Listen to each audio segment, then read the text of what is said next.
Semoga teman-teman tetap sehat dan terus semangat ya.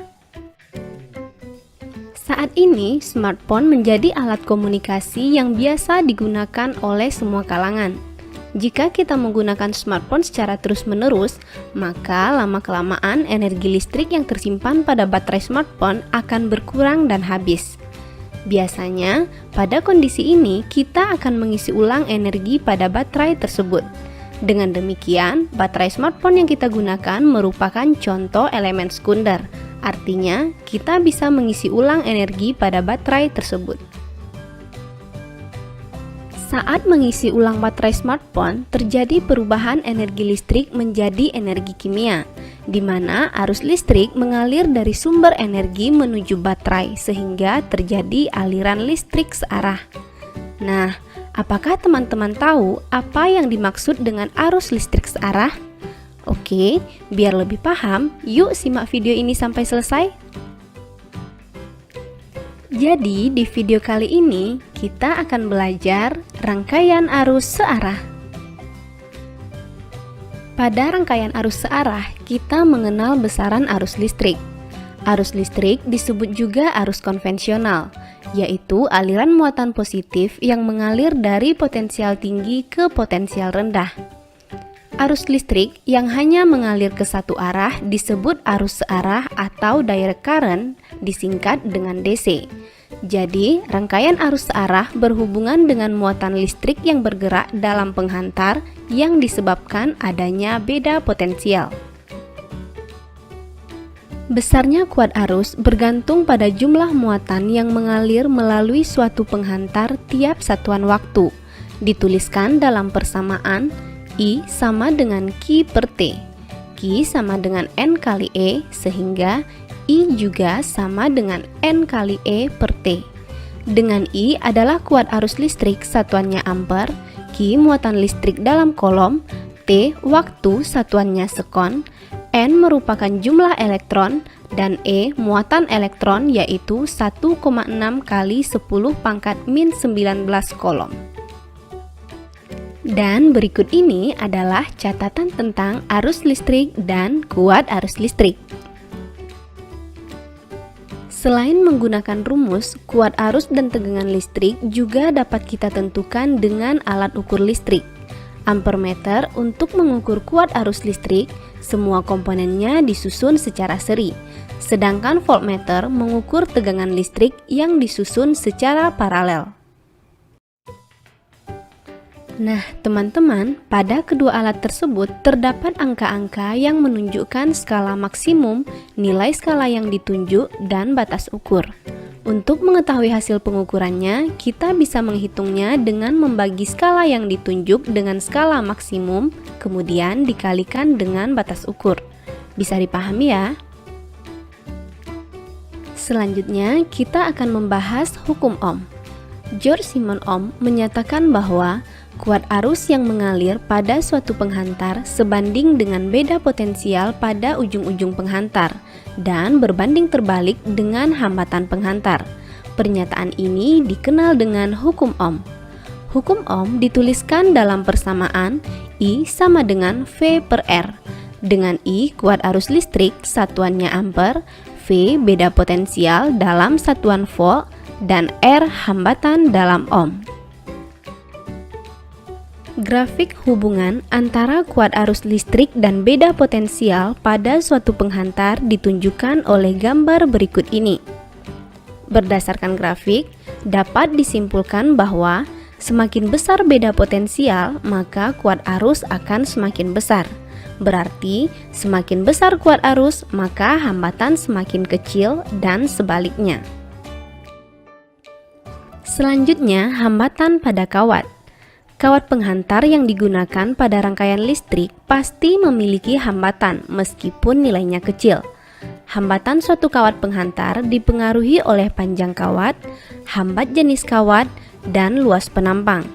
Secara matematis ditulis dalam persamaan R sama dengan Rho L per A. R adalah hambatan kawat penghantar satuannya ohm, Rho hambat jenis kawat penghantar dalam ohm meter, L panjang kawat penghantar dalam meter, dan A luas penampang kawat penghantar dalam satuan meter kuadrat.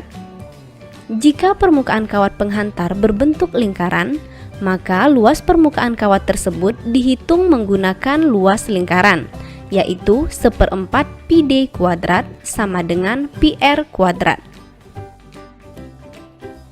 Jika ada dua kawat berbeda, maka diperoleh nilai hambatan pada kawat tersebut dengan persamaan R1 per R2 sama dengan ρ1 per ρ2 kali L1 per L2 kali A2 per A1 sama dengan ρ1 per ρ2 kali L1 per L2 kali D2 per D1 dikuadratkan sama dengan ρ1 per ρ2 kali L1 per L2 kali R2 per R1 dikuadratkan. Jika hambatan kawat dipengaruhi suhu, maka nilai hambatan ditentukan dengan rumus RT sama dengan R0 kali 1 tambah alfa kali delta T sama dengan R0 kali 1 tambah alfa kali T2 kurang T1. RT hambatan akhir kawat, R0 hambatan awal kawat, hambatan satuannya ohm. Alfa merupakan koefisien suhu dalam per derajat Celcius, delta T perubahan suhu, T1 suhu awal, T2 suhu akhir, suhu satuannya derajat Celcius. Bisa dimengerti ya teman-teman? Pembahasan berikutnya, hukum Kirchhoff. Hukum Kirchhoff dikemukakan oleh Gustav Robert Kirchhoff, terdiri dari hukum 1 dan 2 Kirchhoff. Hukum 1 Kirchhoff menyatakan bahwa jumlah kuat arus yang masuk ke suatu titik cabang besarnya sama dengan jumlah kuat arus yang keluar dari titik cabang tersebut. Dituliskan dalam persamaan, sigma I masuk sama dengan sigma I keluar. Sedangkan hukum 2 Kirchhoff berbunyi, di dalam sebuah rangkaian tertutup, jumlah aljabar gaya gerak listrik atau GGL dengan penurunan tegangan sama dengan 0. Sigma E tambah sigma I kali R sama dengan 0. Dengan E adalah GGL sumber tegangan satuannya volt, I kuat arus listrik dalam ampere, dan R hambatan listrik dalam satuan ohm. Pembahasan kita berikutnya tentang rangkaian listrik sederhana. Ada dua cara penyusunan hambatan pada rangkaian listrik, yaitu secara seri dan paralel. Yang pertama, kita akan membahas rangkaian seri. Rangkaian seri bertujuan untuk memperbesar hambatan dan berfungsi sebagai pembagi tegangan. Kuat arus yang mengalir pada tiap resistor sama, sehingga I1 sama dengan I2 sama dengan I. Sedangkan beda potensial berbeda pada tiap resistor. V1 sama dengan I kali R1 dan V2 sama dengan I kali R2. Di mana besarnya jumlah beda potensial semua resistor sama dengan beda potensial sumber. Hambatan pengganti seri sama dengan jumlah semua hambatan pada rangkaian. R total sama dengan R1 tambah R2 dan seterusnya. Yang kedua, rangkaian paralel. Rangkaian paralel bertujuan untuk memperkecil hambatan dan berfungsi sebagai pembagi arus. Kuat arus yang mengalir berbeda pada setiap resistor. I adalah kuat arus total yang nilainya sama dengan penjumlahan kuat arus pada masing-masing resistor. Beda potensial sama pada setiap resistor. V1 sama dengan V2 sama dengan V.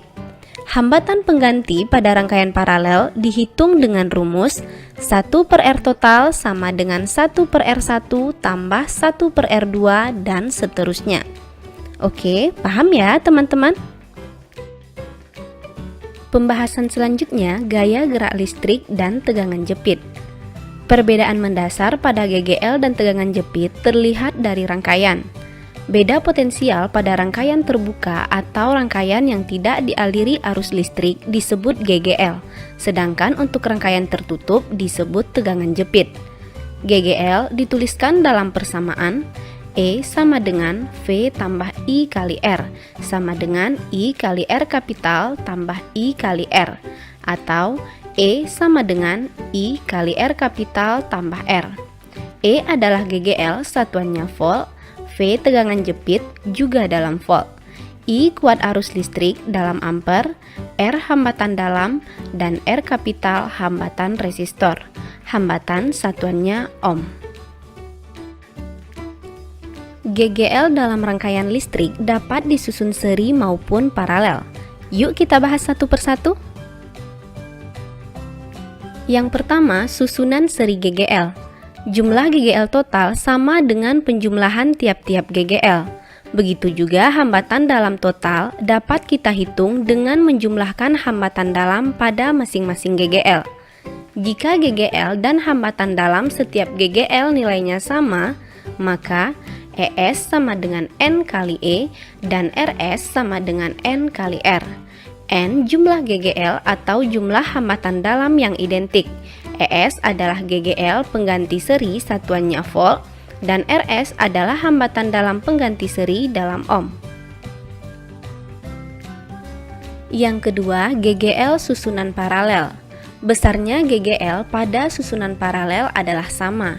E1 sama dengan E2 sama dengan E3 sama dengan E. Hambatan dalam total paralel ditentukan dengan 1/Rp sama dengan 1/R1 tambah 1/R2 tambah 1/R3. Karena GGL dan hambatan dalam setiap GGL nilainya sama, maka EP sama dengan E.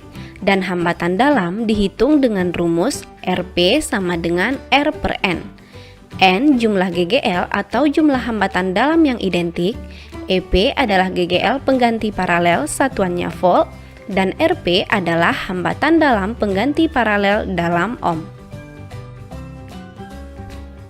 Beda potensial pada rangkaian tertutup disebut tegangan jepit.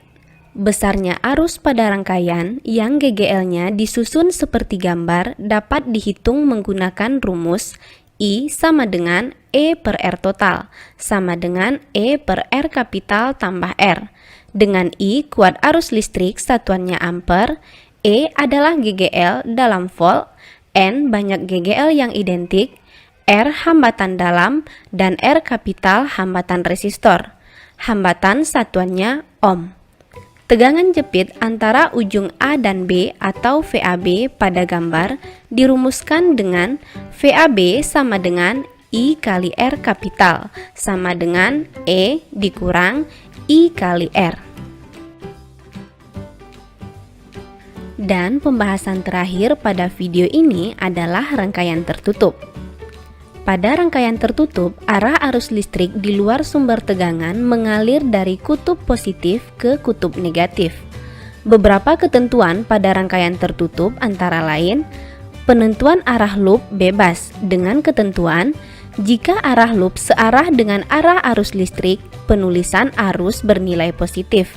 Dan jika arah loop berlawanan dengan arah arus listrik, penulisan arus bernilai negatif. Kemudian, arah loop juga berpengaruh terhadap penulisan nilai GGL. Jika arah loop pertama kali menyentuh kutub positif, GGL bernilai positif. Dan jika arah loop pertama kali menyentuh kutub negatif, GGL bernilai negatif. Rangkaian listrik tertutup dapat berupa rangkaian listrik tertutup tunggal atau satu loop dan rangkaian listrik tertutup majemuk atau dua loop. Berikut ini kita akan menentukan arus pada rangkaian tertutup tunggal. Langkah pertama, kita tentukan arah loop, lalu gunakan hukum 2 Kirchhoff sehingga I sama dengan E1 tambah E2 per R1 tambah R2. Oke teman-teman, sampai di sini bisa dipahami ya. Nah, agar teman-teman semakin paham, mari kita selesaikan contoh soal berikut. Soal pertama, menentukan besar tegangan listrik berdasarkan gambar alat ukur tegangan atau voltmeter. Dari gambar, diketahui skala yang ditunjuk 80, skala maksimum 120, dan batas ukur 300 volt. Kita diminta menentukan hasil pengukuran pada alat ukur tersebut. Hasil pengukuran atau HP sama dengan skala yang ditunjuk per skala maksimum kali batas ukur. Masukkan angkanya, HP sama dengan 80 per 120 kali 300. Dan kita selesaikan perhitungannya hingga diperoleh HP sama dengan 200 volt. Jadi jawaban yang benar C. Soal nomor 2.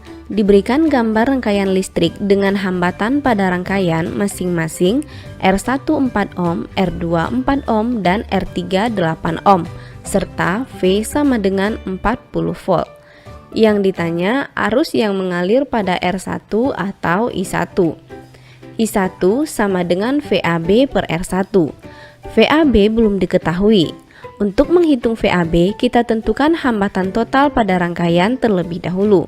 Setelah kita peroleh hambatan total 10 ohm, kita tentukan arus total dengan rumus I sama dengan V per R sama dengan 40 per 10 sama dengan 4 ampere. VAB sama dengan IAB kali R12.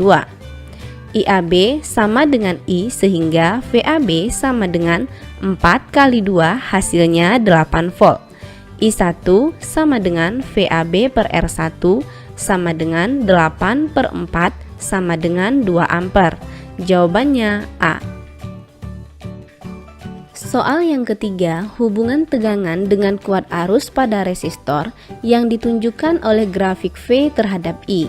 Dari soal diketahui V1 3 volt, I1 0,02 ampere, dan V2 4,5 volt. Yang ditanya I2. Kita dapat menentukan I2 dengan dua cara. Yang pertama, dengan menghitung R terlebih dahulu. R1 sama dengan V1 per I1 sama dengan 3 volt per 0,02 ampere sama dengan 150 ohm. R1 sama dengan R2. Lalu I2 sama dengan V2 per R2 sama dengan 4,5 volt per 150 ohm sama dengan 0,03 ampere sama dengan 30 mA.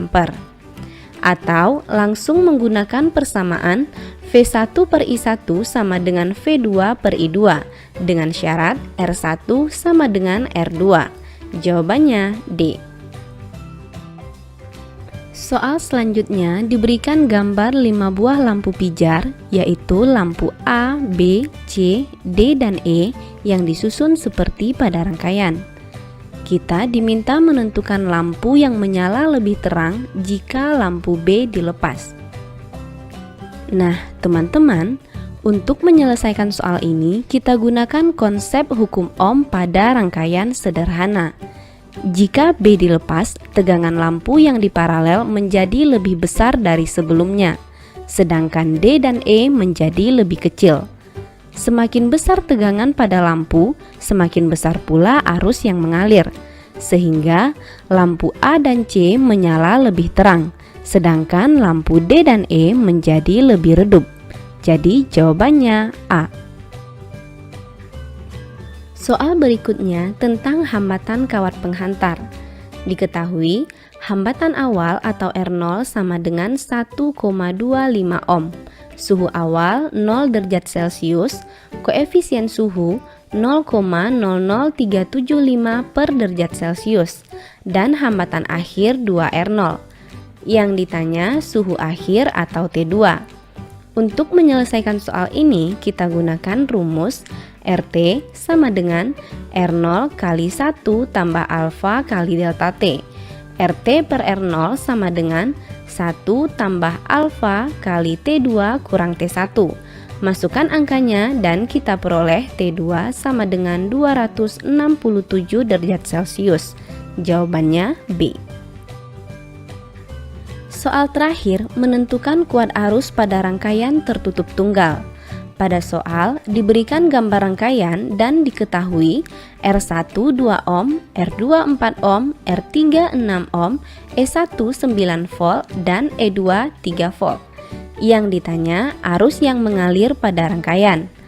Untuk menyelesaikan soal ini, terlebih dahulu kita tentukan arah loop dan gunakan hukum 2 Kirchhoff, sehingga kita peroleh persamaan I kali R1 kurang E1 tambah I kali R2 tambah I kali R3 tambah E2 sama dengan 0.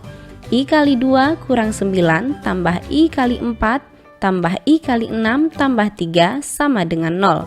12I kurang 6 sama dengan 0. 12I sama dengan 6. I sama dengan 6/12 sama dengan 0,5 ampere. Jawabannya D. Oke teman-teman, jadi di video kali ini kita udah belajar menentukan kuat arus pada arus searah I sama dengan Q/T, mengenal alat ukur listrik yaitu ampermeter dan voltmeter, hukum Ohm I sama dengan V/R, hukum 1 Kirchhoff, jumlah kuat arus yang masuk ke satu titik cabang besarnya sama dengan jumlah kuat arus yang keluar dari titik cabang tersebut. Hukum 2 Kirchhoff, jumlah aljabar gaya gerak listrik atau GGL dengan penurunan tegangan sama dengan 0. Bentuk-bentuk rangkaian listrik sederhana secara seri dan paralel. Sekarang teman-teman bisa lebih paham ya. Nah, sampai di sini pembahasan kita tentang rangkaian arus searah.